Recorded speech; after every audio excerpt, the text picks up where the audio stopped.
Күндүн өзөктүү окуялары менен тааныштырып, түз эфирде жаңылыктар маалымат программасынын толукталган чыгарылышы кутмандуу кечиңиздер менен. Алдыда берүүбүздөн кыскача түрмөк. Ош Сары Таш Карамык жолунда автоунаага жүктөлгөн контейнер кулап, 3 адам каза болду. Кыргызстан Евразиялык экономикалык биримдик өлкөлөрүндө улуттук валюта менен эсептешүүгө өтүүнү толугу менен колдойт. Садыр Жапаров Жогорку Евразиялык экономикалык кеңешинин жыйынында билдирди. Саламаттык сактоо министрлигинде иштеген 3 бөлүм башчы иштен алынды. Катал аба ырайы күтүлөт. Айрым региондордо жаан катуу жаашы ыктымал. Бийик тоолуу жерлерге кар түшөт.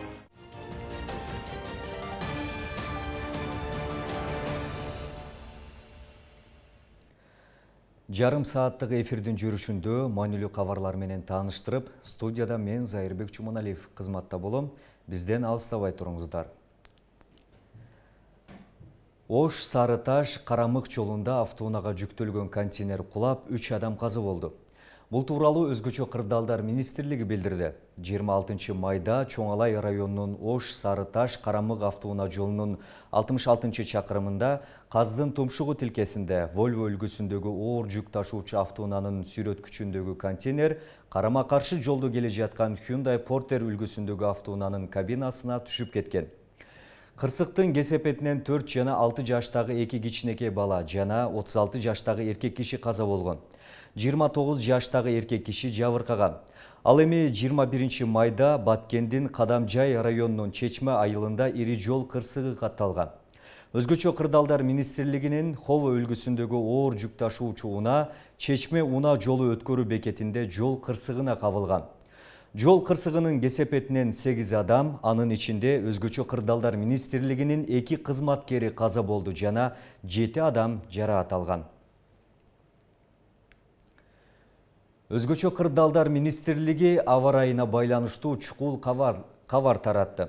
Ага ылайык 27-29 май күндөрү маал-малы менен жамгыр жаайт, айрым региондордо жаан катуу жаашы ыктымал, бийик тоолуу жерлерге кар түшөт. Абанын температурасы төмөндөйт. Батыштан соккон шамалдын ылдамдыгы секундасына 4-9, ал эми кээ бир райондордо 15-20 метрге жетиши мүмкүн. Мындай туруксуз аба ырайы айдоочулардын энергетика жана коммуналдык кызматтын ишин кыйындатат жана жайыттарда малчылардын түйшүгүн көбөйтөт. Тоо этектеринде жана тоолуу райондордо сел жүрүшү, дарыяларда суунун деңгээли көтөрүлүшү ыктымал деп айтылат министрлик тараткан маалыматта.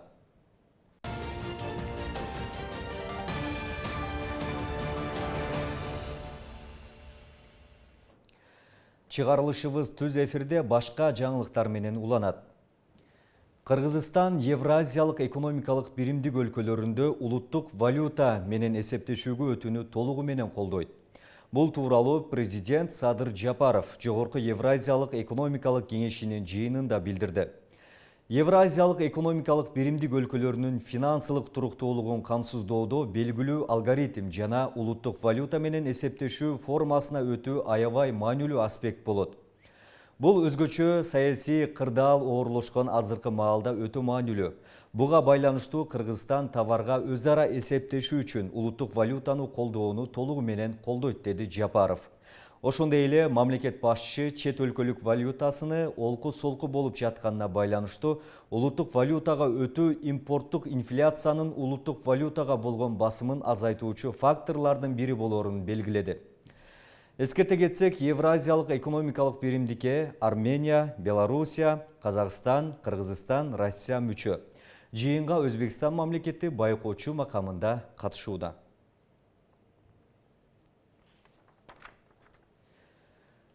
Саламаттык сактоо министрлигинде иштеген 3 бөлүм башчы иштен алынды. Бул тууралуу министрликтин маалымат кызматы билдирди. Ага ылайык мекеме жүргүзүп жаткан реформаларды ишке ашыруу максатында иш кагаздарын жүргүзүү жана уюштуруу иштери бөлүмүнүн башчысы Гүлмира Ибраева, юридика бөлүмүнүн башчысы Азамат Жумакеев жана коомдук саламаттык сактоо башкармалыгынын башчысы Айнура Акматова ээлеген кызматынан бошотулган. Эске салсак, буга чейин саламаттык сактоо министри Алымкадыр Бейшеналиевдин орун басарлары Улукбек Бектурганов, Жалалиддин Рахматуллаев, Жапар Култашев жана башкармалыктардын жетекчилери анын кызматтан алуу талабы менен чыгышкан. Алар министр Германияга кетери менен маалымат жыйын өткөрүп, Бейшеналиев жалпы эле министрликти уят кылып жатканын жана мыйзамсыз иштерди жасап жүргөнүн айтышкан. Министрге Айнура Ахматова да каршы чыгып, министр этиканы сактабай, кызматкерлерге орой мамиле кыларын билдирген. Кийинчерээк министр каршы чыккан орун басарларын кетирерин айткан. Жаш кызга сексуалдык ыдык көрсөткөн кишини үй камагына бошоткон иш боюнча Москва райондук сотунун төрагасы Арстанбек Аскарбеков кызматтан бошотулду. Бул тууралуу жогорку соттун маалымат кызматы билдирди. Белгилей кетсек, буга чейин дүкөндө иштеген 15 жаштагы кызга эркек киши жыныстык органын көрсөтүп, бир нече жолу ыдык көрсөткөнү айтылган. Кыздын апасы милицияга арыз жазып, кармагандан кийин Москва райондук соту аны үй камагына бошотуп жиберген. Бул окуя коомчулуктун кескин сынына кабылган. Жогорку сот буга байланыштуу Аскарбеков райондук соттун төрагалыгынан өз ыктыяры менен кеткени белгиленди. Бирок ал судья болуп иштей берет. Жогорку соттун төрагасы Замирбек Базарбеков арызды кабыл алган.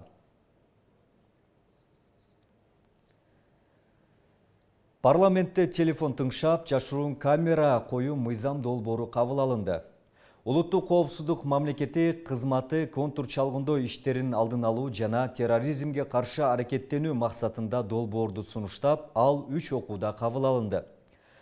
Мыйзам долбоору 6 глава жана 18 беренеден турат. Ал президент кол койгондон кийин күчүнө кирет деп белгиленген. Кененирээк кийинки тасмада сөз болот. Жогорку кеңеш 3-окууда Улуттук коопсуздук мамлекеттик комитети сунуштаган жарандарды соттун чечимисиз тыңшап, жеке менчик жайларына жашыруун камера коюу долбоорун колдоду. Долбоордун 11 беренесинин 2 бөлүгүндө телефон сүйлөшүүлөрдү тыңшоо, менчик жерге камера коюу укуктук кызмат адамынын жүйөлүү токтомунун негизинде гана аткарылат деп белгиленген. Бул улуттук коопсуздук кызматы жарандарды соттун чечимисиз тыңшап, жеке менчик жайларга жашыруун камера кое алат дегенди түшүндүрөт. Мыйзам долбоорун кабыл алуу социалдык, экономикалык, укук коргоочулук, гендердик, экологиялык жана коррупциялык кесепеттерге алып келбейт. Бюджеттен кошумча чыгымдарды талап кылбайт, каржылоо белгиленген бюджеттин чегинде гана жүзөгө ашырылат. Буга чейин контур чалгындоо иши жөнүндө мыйзам долбоору коомчулукта кызуу талкууга алынган. Айрым депутаттар бул сунуш баш мыйзамга каршы келерин айтышкан. Жарандардын ар намысы, кат алышуусу, сүйлөшүүсү корголушу керек деген пикирлерди айтылган. Аталган мыйзам боюнча коомчулуктун да оюн сурап көрдүк. Өзү ар бир адамдын укугу бар да, туура. Ошон үчүн кереги жок беле дейм да. Өзү демократия деп атат. Ошо ар бир адамдын өзүнүн ар намысына, өзүнүн ушул акыл эсине жараша эле тим койсо, ушул өзү эле көч барабара түзөлөт деп туруп сүйлөбөй эле калабы дейм да. Бул менче туура эмес го. Адам өзүнүн баягы тайна деген бар го, ошон мен ошо тымызын уккандарга ошо каршымын. Ким баягы подозреваемый болсо, ошо кишилерди тыңшап неме кылса болот. Сенин сөзүңдү, менин сөзүмдү ал кабыл алган мүмкүн эмес. Ал үчүн өзү мамлекеттик деңгээлде СМБ деген бар. Ошолор иштеш керек. Кылмыш кылган адамдын үйүнө внутренний баскыч коюш керек. Мен телевизордон уктум. Анан бардык эле жарандын үйүнө билип билбейли мен мына баланы жаман көрсөм, үйүнө внутренний баскыч коюп, мунун телефонун сөзүн укканга мен акым жок. Бул закон түрүндө да акым жок. Адамгерчилик түрүндө да акым жок. Буга чейин аталган долбоор боюнча башкы прокурор Курманбек Сулушев каршы пикирин билдирген. Ал адамдын укугу, жеке жашоосунун кол тийбестиги сакталып, ошол эле учурда телефон аркылуу тыңшоо соттун чечими менен гана болушу керектигин айткан. Жаңы долбоор ишке ашырылса, мекемелердин жеке менчигине карабай видео көзөмөл коюлушу мүмкүн. Мыйзамдардын атасы да жогору турат. Бардыгына көзөмөл кылат. Ушул мыйзамдардан анан кийин ушуларга карама каршы келбеген мыйзамдарды кабыл алыш керек да. Ошол жерде 29 беренеде жазып атат 5 пунктундачы жарандардын купуясы бул мамлекет тарабынан мыйзам тарабынан корголот дейт да. Алардын бузулган укугу сот аркылуу корголуп, анын моралдык материалдык компенсация өндүрүп алууга болот дейт. Демек бул конституция деген азыр биз ушу конституция менен жашап атабыз да. Бул конституцияга карама каршы келген иштерди чаралар жасабашыбыз керек. Бул мыйзамсыз, бул дүйнөлүк практикада дагы, эл аралык масштабта дагы мындай деген болбойт эч качанчы. Бул адамдардын укугун, жарандардын укугун одоно түрдө тебелегендикке барабар дейт. Аталган долбоор өлкөнүн 2026 жылга чейинки улуттук өнүгүү программасынын жана укук коргоо системаларынын реформалоо комплексинин алкагында каралган. Бул мыйзам министрлер кабинетинин сайтына жарыяланып, коомдук талкууга коюлган. Ал президент кол койгондо гана күчүнө кирет. Исхак Торатбеков, Кабил Лавазбек уулу, Ош ТВ. Жааматтык коопсуздук уюмунун 2 каналдагы баңгизатка каршы күрөшүүнүн жыйынтыгы Ош шаарында чыгарылды. Уюмга мүчө өлкөлөрдүн баңгизатка каршы күрөшкөн кызматкерлери баңги каналдарды аныктап, мыйзамсыз аракеттерге чекит койгондугу айтылды. Жыйынга коопсуздук уюмунун бардык өкүлдөрү катышып, соңку кырдаалды талкууга алды. Канал 2 барьер операциясы өлкө аймагында 23 майда башталып, кечээ жыйынтыкталган.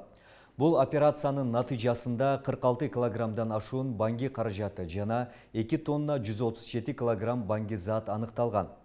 Канал 2 тосмо операциясы Ооганыстандын түндүк жол боюнча баңги заттарга каршы туруу, баңги базасын жоюу жана баңги аткезчилик каналдарына бөгөт коюу максатында өткөрүлүп келүүдө. Операцияга өлкөнүн күч органдарынын 2000ден ашуун кызматкери тартылган. Эл аралык баңги каналдарын жок кылуудагы масштабтуу операциялар Жааматтык коопсуздук уюмунун көзөмөлүндө ишке ашат. 27 май күндөрү Кыргыз Республикасында канал 2 барьер аталыштагы атайын баңгизаттарга каршы операция жүргүзүлдү. Бул операция эл аралык масштабтагы чоң операция болуп эсептелет жана Жааматтык коопсуздук келишим уюмунун алкагында жүргүзүлөт. Бул операциянын алкагында биздин Кыргыз Республикасынын тийиштүү укук коргоо органдарынын жана күч түзүмдөрүнүн 2012ден ашык сотрудниги кызматкери жүргүзүштү иш чараларды атайын. Бул операция биздин тийиштүү кызматкерлердин органдары, биздин өлкөдө. Ошол эле операция башка өлкөлөрдө да жүргүзүлөт. Мисалы Россия Федерациясында, Казакстан Республикасында, Тажикстанда, ошондой эле Белоруссияда.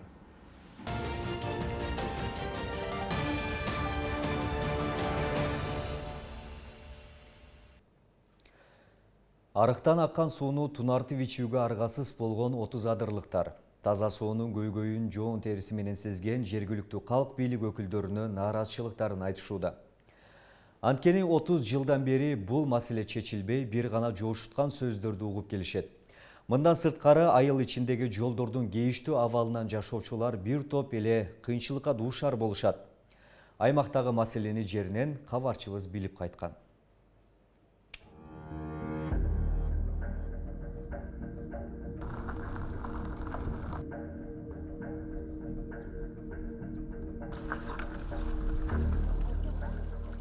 Арыктан агып келген дал ушул суу Эгин талаасына берилүүчү Сугат суу десеңиз жаңылышасыз. Бул 30 адыр айыл өкмөтүнө караштуу Жаңы Кызыл суу, Торойчу, Тажыбай, Шералы айылдарынын тургундары тунартып колдонгон кадимки ичүүчү суу. Бул маселени чечүү үчүн тургундар бөлүнгөн акчалар кимдердин чөнтөгүнө кетип жатат деген күмөндүү суроолор менен күн кечиришет. Суубуз жок, 19-кылымда жашагандай жашайбыз. Сууну тунутуп ичебиз. Даже ошол тунуткан суу жок азыр данный времячи.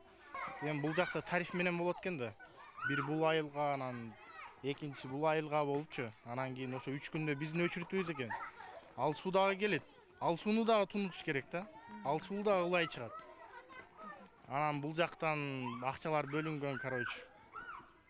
Сууга бир чуркап адамдар, биздин адамдар чуркап барып көрүшкөн.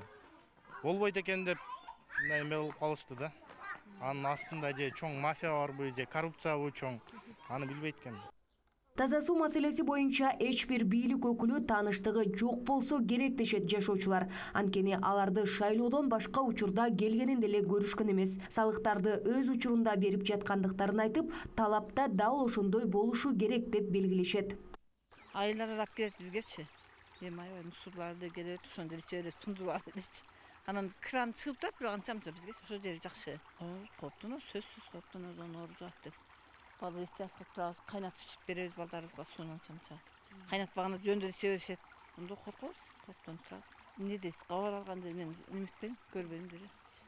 Ал эми 30 айыл өкмөтү таза суу маселесин чечүү үчүн быйыл иштер башталат деп билдирүүдө. Анын айтымында март айында бүткүл дүйнөлүк банктын өкүлдөрү келип, айыл башындагы Котур булакта жайгашкан булактан таза суу тартуу үчүн атайын долбоордун үстүндө иштер жүрүп жатканын айтат. Ал үчүн 305 миллион сом каражат сарпталышы белгилүү болду. Ал жактан азыр бүткүл дүйнөлүк банктын өкүлү келип жеринен таанышып, ал жердин бүт уже ТОсу бүтүп, азыр уже проект иштелип атат. Проекти иштелсе, бул август айынан тендер жарыяланып, быйыл уже таза сууну дагы тартуу иштери башталат. Ал эми бул долбоор ишке аша турган болсо, 30 Адыр жана Жош айыл өкмөттөрүндөгү жалпы 50 миңге жакын жашоочу таза суу менен камсыз болоору айтылды. Жергиликтүүлөрдүн дагы бир көйгөйү жол. Унаалар өткөн сайын жолдун чаңы асманды сапырып, жөө жумушка, мектепке каттагандарды каптап кетет. Айыл өкмөт бул маселени чечүү жолдору быйыл ишке ашат деп ишендирди. Жол маселесин бизде мына 3 кварталда шагыл төгүү каралган. Быйылча ал жолду шагыл төгөбүз. Центральный жолго быйыл республиканский бюджеттен 4 километр асфальт төшөлөт. Эми 30 жылдан бери таза суу көйгөйү менен алышып келген 30 Адыр айылынын тургундары убадалар ишке ашуусунан үмүт артышкандан башка айласы жоктой. Ал эми бул үмүттү актоодо жергиликтүү бийлик өкүлдөрүнүн ролу чоң. Белгилесек, аталган айылда 20 миң түтүн бар. Эли дыйканчылык жана мал чарбачылык менен алектенет. Айганыш Туратбек кызы, Белик Мусаев, Ош ТВ. Заманбап медицина калк саламаттыгын камсыздоого жол ачат. Бүгүн Ош мамлекеттик университетинде инновациялык медицина аталышындагы эл аралык илмий практикалык конференция уюштурулду. Илимий жыйынга Орусия, Казакстан, Өзбекстан жана Борбор калаадагы окуу жайлардын студенттери, окутуучулары катышты. Кыргыз медицинасын инновациялык деңгээлге көтөрүү жана билим берүүдөгү системасына өзгөртүү киргизүү талкууга алынды. Илмий конференцияда COVID-19-дун терс таасиринде калк саламаттыгына кам көрүүгө багытталган түрдүү баяндамалар жасалып, студенттердин макалалары жарыяланды. Алгачкы жолу уюштурулган эл аралык конференцияга жогорку медициналык мектебинин профессорлору дагы чакыртылган. Бүгүнкү күндө медицина биздин өлкөдө бир аз артта калган. Ошон үчүн негизги суроолор бүгүнкү ошо медицина боюнча. Медицина илимине жана билимине инновацияларды киргизүү деген.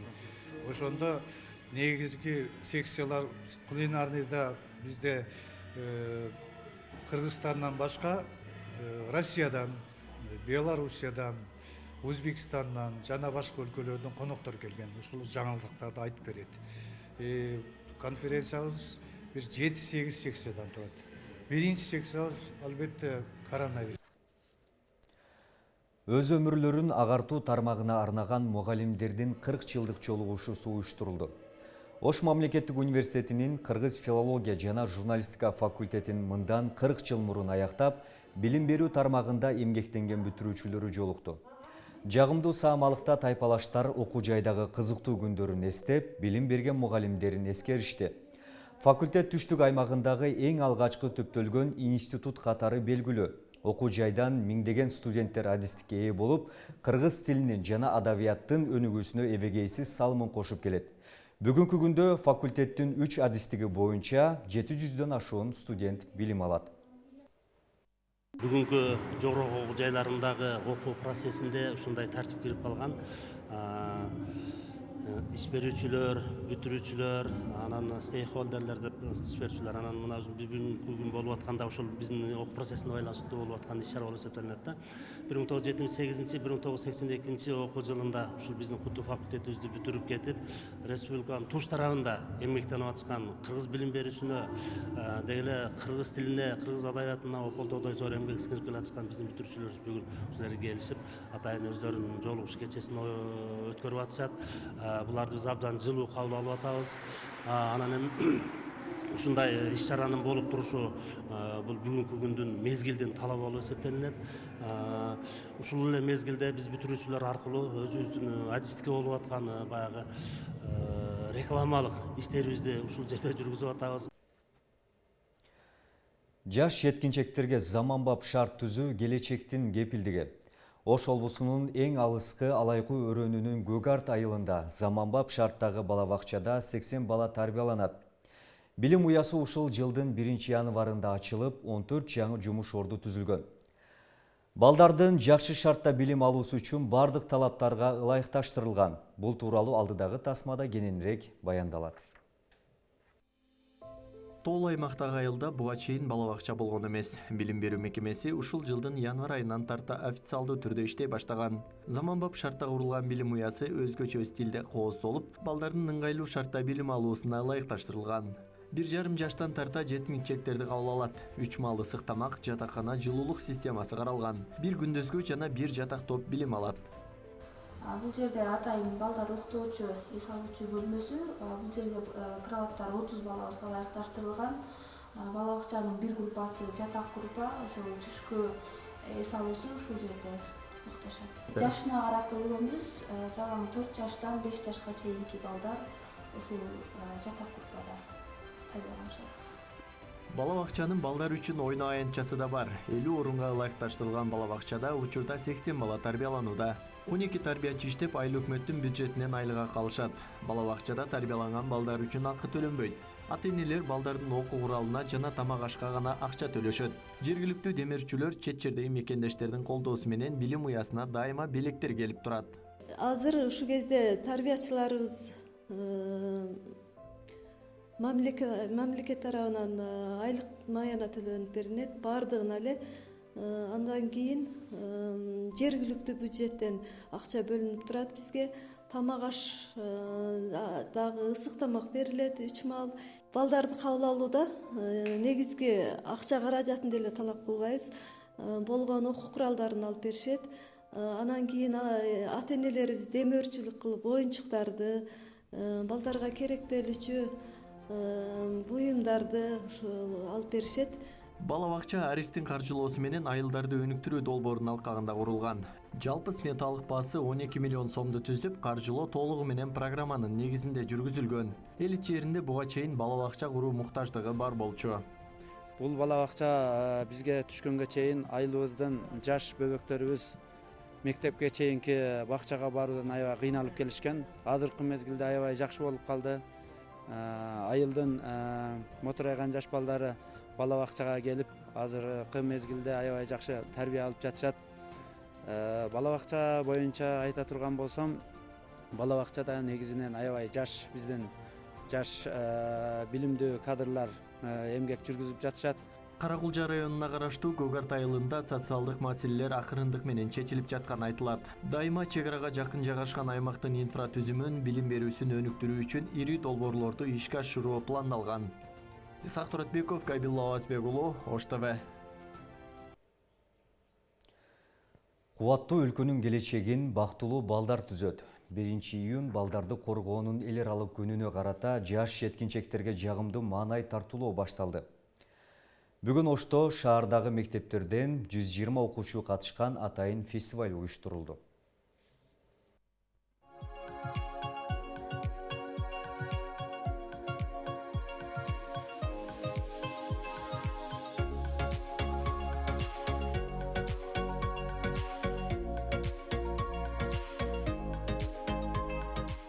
Балдарды коргоонун эл аралык күнүнө карата жаш жеткинчектерди сергек жашоого үндөгөн фестиваль алгачкы жолу Ош шаарында уюштурулду. Иш-чара балдардын спортко болгон кызыгуусун арттырууга багытталып, ишкерлер тарабынан каржылоого алынган. Жагымдуу самалга каладагы мектеп-интернатында тарбияланып жаткан 120дан ашуун окуучу катышты. Өспүрүмдөр футбол аянтчаларында топ ойноп бий бийлешти. Майрамдык салтанат чакан концерттик программа менен коштолуп таттуулар таратылды.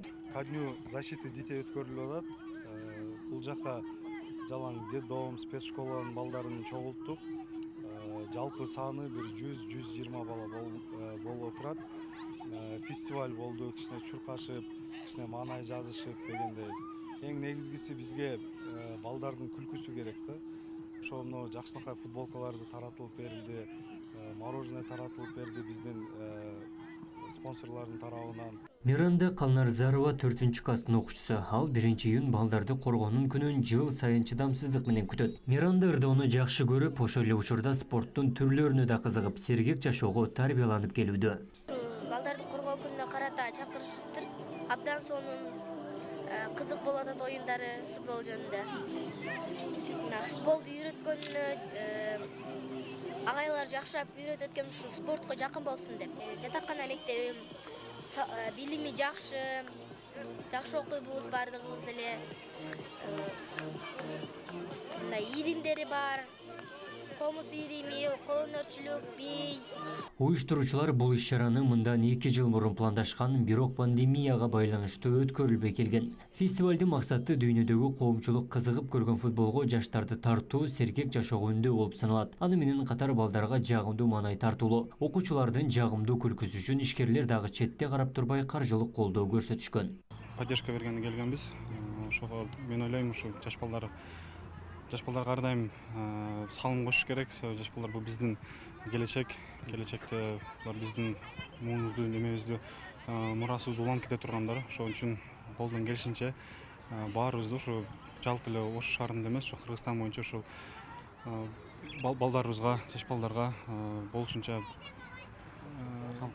камкор болгонго чакырып кетет элем. Жаш жеткинчектерди сергек жашоого үндөгөн фестиваль футбол ассоциациясы тарабынан алгачкы жолу өткөрүлүп жатат. Мындан улам бул самалык жылда уюштурулуп турат.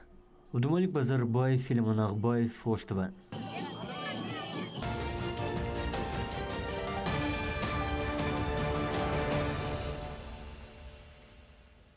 Кадырман көрүүчүлөр, ушул жана башка кабарлар чыгарылышыбыздын мазмунун түздү. Ар убакта жакшы жаңылыктар кубанычка бөлөсүн деп сиздер менен коштошом.